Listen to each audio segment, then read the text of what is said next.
Bom dia a todos, bom dia, que Deus abençoe, proteja, guarde, liberte e restaure em nome de Jesus. Nós temos, pois, aqui na palavra de Deus que diz: Ele era escriba versado na lei de Moisés, dada pelo Senhor Deus de Israel, e segundo a boa mão do Senhor seu Deus, que estava sobre ele, o rei lhe concedeu tudo quanto lhe pedira. Também subiram a Jerusalém alguns dos filhos de Israel, dos sacerdotes, dos levitas, dos cantores, dos porteiros e dos servidores do templo, no 7º ano do rei Artaxerxes.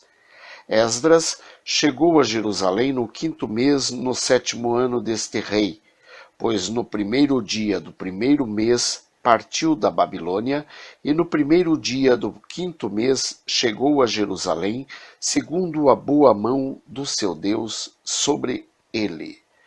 Grande e maravilhoso Deus, isso está no livro de Esdras, capítulo 7, versículos 6 a 9. Trata-se do envio que fez Artaxerxes de Esdras a Jerusalém. Artaxerxes autorizou Esdras a ir a Jerusalém nesse período. Muito bem, nós vemos aqui que a glória é sempre para Deus. Nós vemos aqui a recomendação de que a boa mão de Deus estava sobre Esdras. Diz ali: fui fortalecido para realizar os serviços segundo a mão do Senhor sobre mim, para dirigir e sustentar-me. E nós observamos que isto quer dizer que Deus sempre nos dá a sua boa mão. E com isso nós nos tornamos ousados e alegres. Agora, se Deus retira a sua mão, nos tornamos fracos como a água. Devemos dar toda a glória a Deus em relação a todo serviço que somos habilitados a fazer para Ele em nossa geração. Recebemos nossa força dele e, portanto, devemos dar todo louvor a Ele. Nós observamos o quanto é importante sabermos quem é que vai, de fato, operar a boa obra de Deus. Que não somos nós, mas Deus, o Senhor, o eterno e todo-poderoso Deus, o Deus de Abraão, de Isaque e de Jacó. Quer dizer, não basta você querer, não basta você dizer, eu faço, eu aconteço. Por quê? Porque não é você quem faz, é Deus quem o faz. Como diz ali, porque Deus é quem efetua em vós tanto o querer como o realizar segundo a boa vontade. Filipenses 2, capítulo 13. Ora, se tudo provém de Deus, tanto o querer como o efetuar, é óbvio que nada do que façamos seja segundo a nossa vontade, mas segundo a vontade daquele que é o autor e consumador da nossa fé. Não temos como fazer absolutamente nada, a não ser que Deus tenha posto isso no nosso coração. Deus é quem coloca todas as coisas no coração de cada um dos seus servos.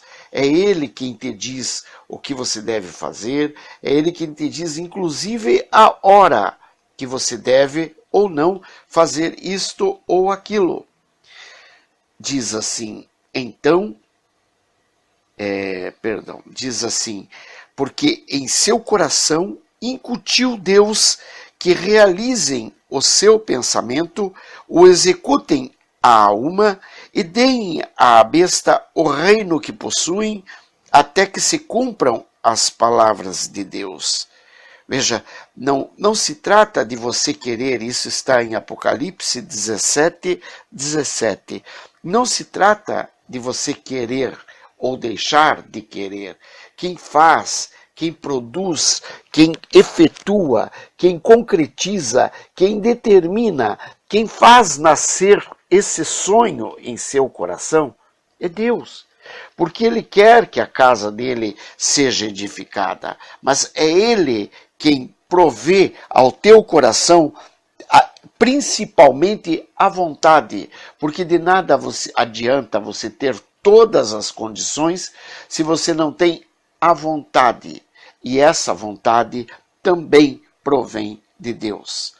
A casa que Ele quer edificar em teu coração, mais claro do que a água, mais límpido do que a água, é o sabermos que é o nosso próprio coração. Esse é o templo que Deus vai edificar para Ele, no teu coração, na tua vida.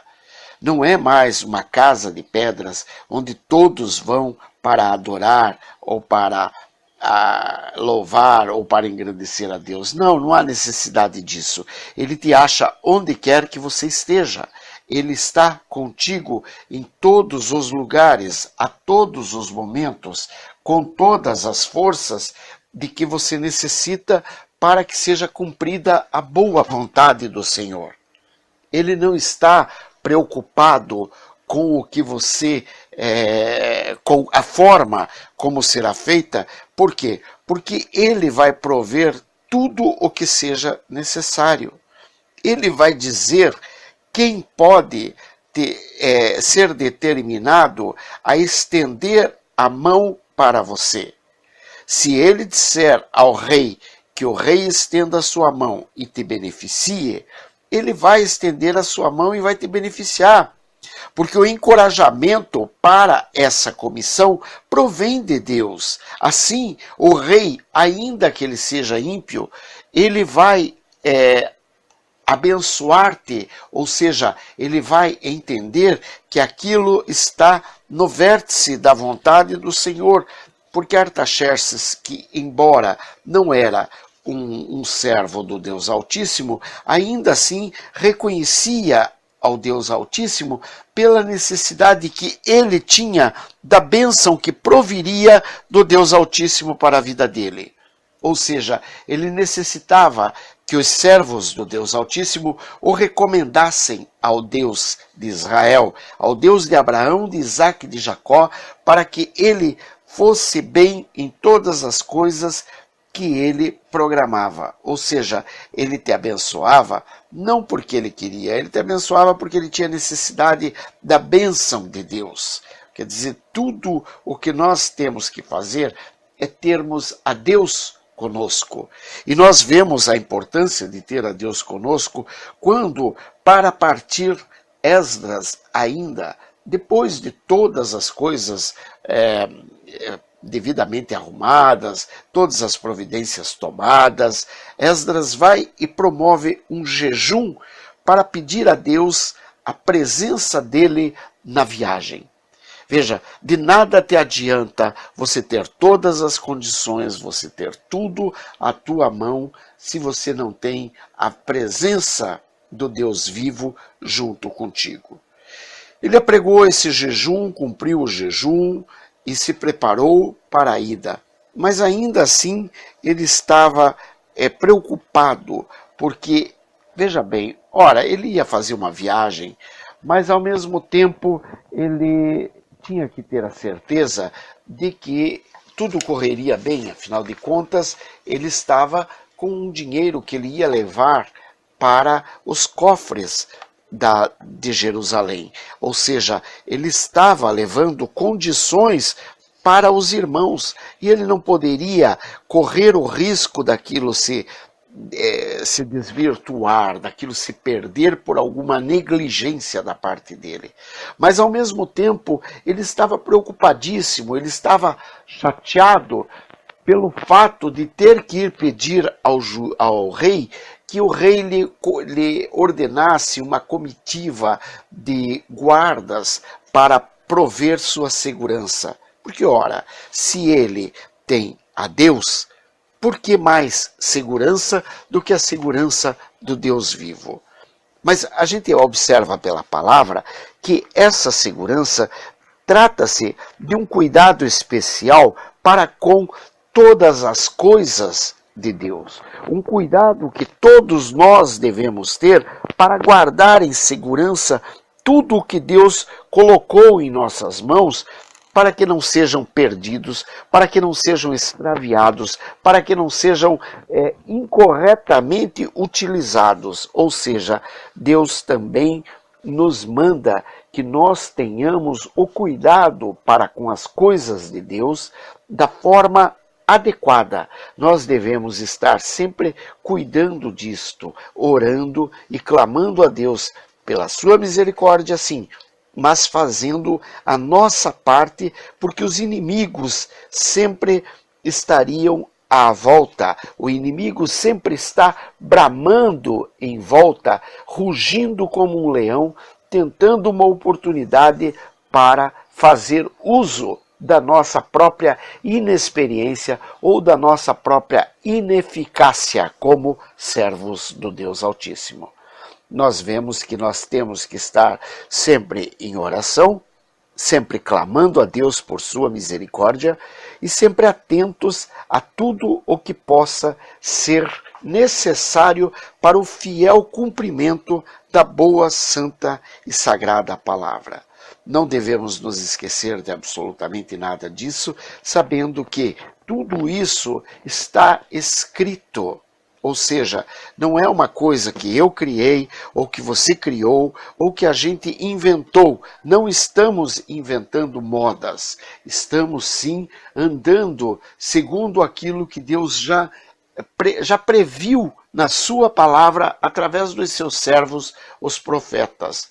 Nós devemos ver que tudo isso que os profetas nos dizem em suas escrituras são coisas que alguém já passou por algum motivo.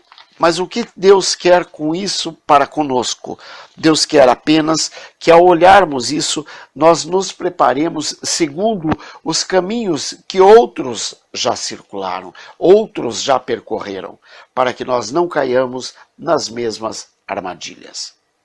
Que Deus, o eterno e poderoso Deus, aquele que pode, aquele que faz com que todas as coisas sejam feitas a nosso favor para nos beneficiar, para que nós possamos cumprir aquilo que nós temos que cumprir, para que nós possamos andar segundo a boa vontade, a boa e perfeita vontade de Deus. Então, segundo isso, que Ele nos proveja tudo o que necessitamos para que a nossa vocação seja completa, tá? Porque nós temos a certeza de que fomos vocacionados por Deus, mas temos que ter a certeza de que Ele está conosco para que assim andemos de acordo com o que já alcançamos. Que Deus te abençoe, proteja, guarde, liberte e restaure no nome santo de Jesus.